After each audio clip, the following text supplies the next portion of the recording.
ድርሳነ ሩፋኤል ዘመጋቢት። አንድ አምላክ በሚሆን በአብና በወልድ በመንፈስ ቅዱስ ስም አምነን ደግ ወዳጁ ጦቢትን የረዳው የታላቁ ሊቀ መላእክት ቅዱስ ሩፋኤልን በወርሃ መጋቢት የሚነበብ የቅድስናውን ነገር እንጀምራለን። የታላቁ ሊቀ መላእክት ቅዱስ ሩፋኤል ጸሎትና በረከቱ ከመላው ሕዝበ ክርስቲያን ጋር ለዘላለም ይኑር አሜን። በቀደመው አበው ዘመን ስሙ ጦቢት የልጁ ስም ጦቢያ የተባለ በምግባሩ ሁሉ የተወደደ አንድ ሰው ነበር። የተወደዳችሁ ወንድሞች ሆይ ታላቁ ሊቀ መላእክት ቅዱስ ሩፋኤል ስለ ርኅራኄው ነግራችሁ ዘንድ ለእነዚህ ለጦቢትና ለልጁ ጦቢያ ያደረገላቸው ተአምራት እነሆ በዚህ መጽሐፍ ውስጥ ተጻፈ። ይህ ከንፍታሌም ወገን የሆነ ጦቢት ከአሴር በላይ ከገሊላ አውራጃ ከቄሮስ በስተቀኝ የታቢስ ወገን በሆነ በፋርስ ንጉሥ አሜናሶር ዘመን የተማረከ ነው። ይህ እግዚአብሔርን የሚፈራ ጦቢት በዘመኔ ሁሉ ከአምላኬ በእግዚአብሔር ፊት በቅንነትና በመታዘዝ ኖሩ። ለወገኖቼና በነነዌ ወደ ፋርስ ከኔ ጋር ተማርከው የወረዱትን ሕዝብም ሁሉ ረዳው። ነገር ግን እስራኤልና ንፍታሌም አባቴም ከእስራኤል አምላክ እግዚአብሔር የተሰጣቸውን ቃል ኪዳንና በኢየሩሳሌም ለዘላለም የሰራላቸውን ሥርዓትና ሕግም ረሱ። ከንፍታሌም ጋራም በዓል ለተባለ ጣዖት ሰው። እኔ ግን ለእስራኤል ሁሉ እንደታዘዘ በልቤ ስለያዝኩት ትእዛዝም በእግዚአብሔር በዓላት ጊዜ አብዝቼ ወደ ኢየሩሳሌም የሚወጣው ብቻዬን ነበር። የመጀመሪያውን አስራትም ከእህሉ በመሠዊያ ለሚያገለግሉ ለአሮን ልጆች ለካህናቱ ሰጣለሁ።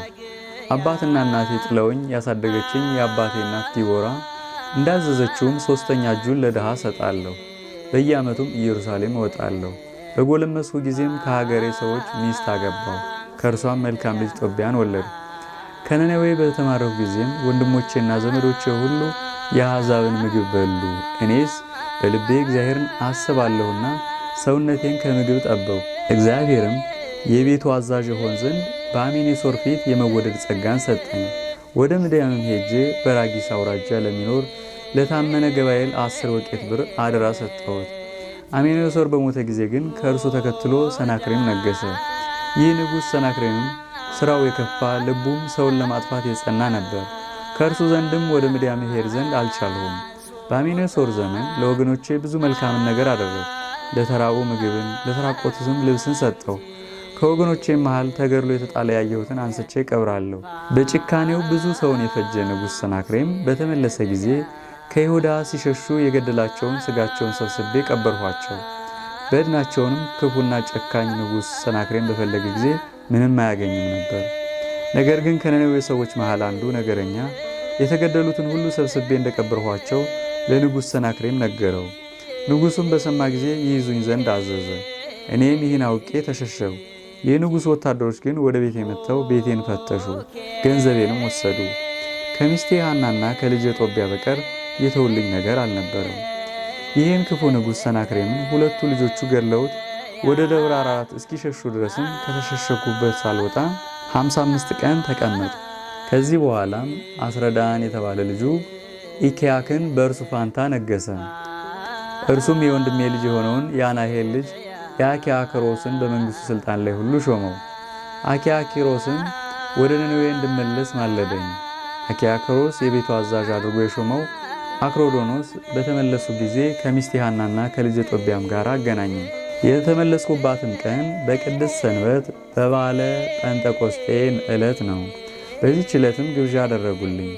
እበላ ዘንድ በተቀመጥኩ ጊዜም ከእኛ ጋር በሚበላ ድሃ የአባቶችን አምላክ እግዚአብሔር ደስ ይለው ዘንድ ሄደህ ከድሆች ወንድሞቻችን አንድ ስንኳ ይዘህና ብዬ ልጄን ላኩት። ልጄም በሄደበት ቆየ።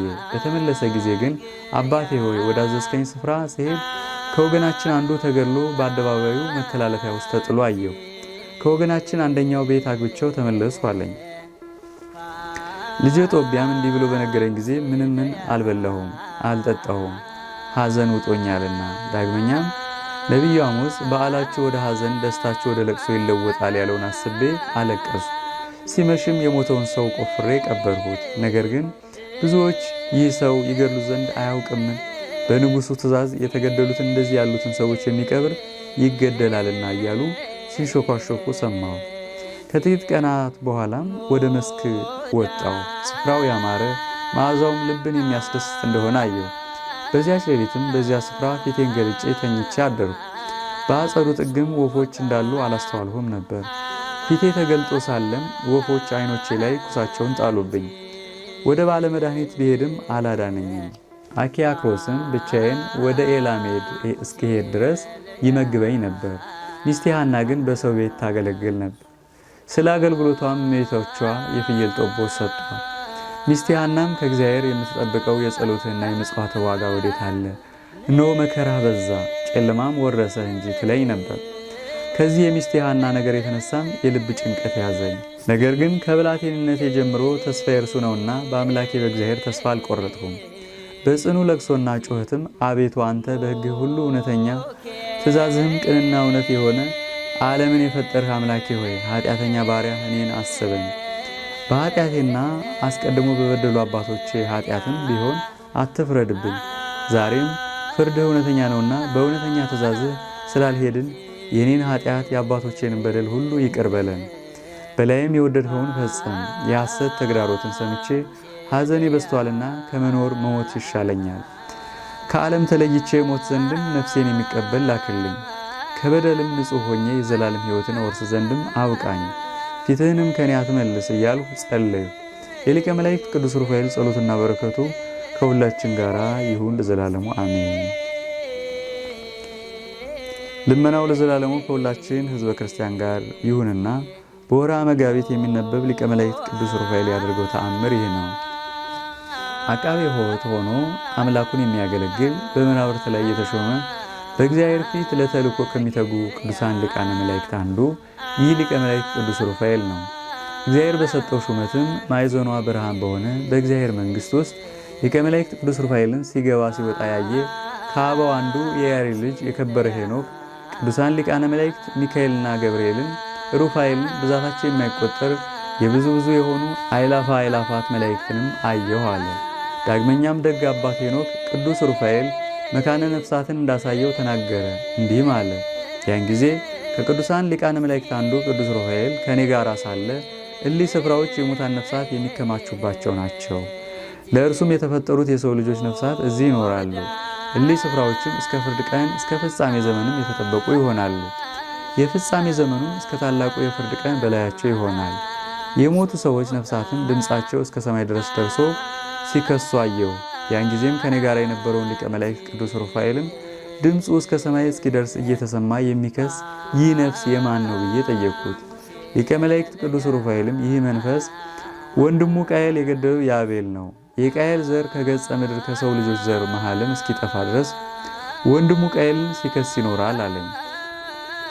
ሊቀ መላእክት ቅዱስ ሩፋኤልም ከሚከብሩበት ልጅነት ተለይተው የሰይጣን አገልጋዮች የሆኑትን የመናፍስት ጌታ እግዚአብሔር ይበቀላቸው ዘንድ በዚያች ፍርድ ቀን በሚነድ እሳት ውስጥ ይጨምሯቸዋል። ያን ጊዜም ቅዱስ ሚካኤል ለቅዱስ ሩፋኤል ከዚያች የፍርድ ቀን የተነሳ የማያዝን ሁለንተናውም የማይተክዝ ማን ይሆን አለው። በቅዱሳን መናፍስት ጌታ ፊት በቆምኩ ጊዜም የተሰወረውን ሁሉ የገለጠልኝ ከኔ ጋር የነበረው መልአክ ቅዱስ ሩፋኤልን የሰውን ልመና ወደ እግዚአብሔር የሚያደርሱ እነማን ናቸው አልሁት። እርሱም ምሕረትን ለሰው ልጅ የሚለምን በሊቃናት ላይ የተሾመ ቀዳማዊ ርኅሩኅ ሚካኤል ነው። ሁለተኛውም በኃይላት ሁሉ ላይ የተሾመ ደስታን የሚያበስር ገብርኤል ነው። ሶስተኛም በአምላኬ እግዚአብሔር ፈቃድ በመናብርት ላይ የተሾሙ የሰው ልጆችንም ከሕመምና ከቁስል ሁሉ የሚፈውሳቸው እኔ ሩፋኤል ነኝ።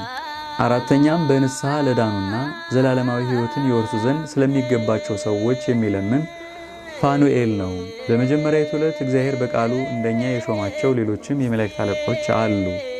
እሊም ሁሉ የመናፍስት ጌታ የልዑል እግዚአብሔር አገልጋዮች ናቸው አለኝ። የሊቀ መላእክት ቅዱስ ሩፋኤል ወዳጆች ሆይ እንኪያስ ይህ ቅዱስ ሩፋኤል በኃጢአት የቆሰሉ የሰው ነፍሳትንና በደዌ ሥጋ የተያዙ ሕሙማንን ይፈውሳቸው ዘንድ ለታመመና ለቆሰለ ሁሉ ፈዋሽ ሆኖ እንደተሾመ አስተውሉ። ከፈጣሪው ኢየሱስ ክርስቶስ የመስቀሉ ብርሃን በነሳው በረከቱ ሕፃናትን የሚባርክ የወላጆችን ማኅፀን የሚፈታ አቃቤ ሕይወቱ ሆኖ አምላኩን የሚያገለግል የሊቀ መላእክት ቅዱስ ሩፋኤል አማላጅነቱ ከመላው ሕዝበ ክርስቲያን ጋር ለዘላለሙ ይሁን አሜን።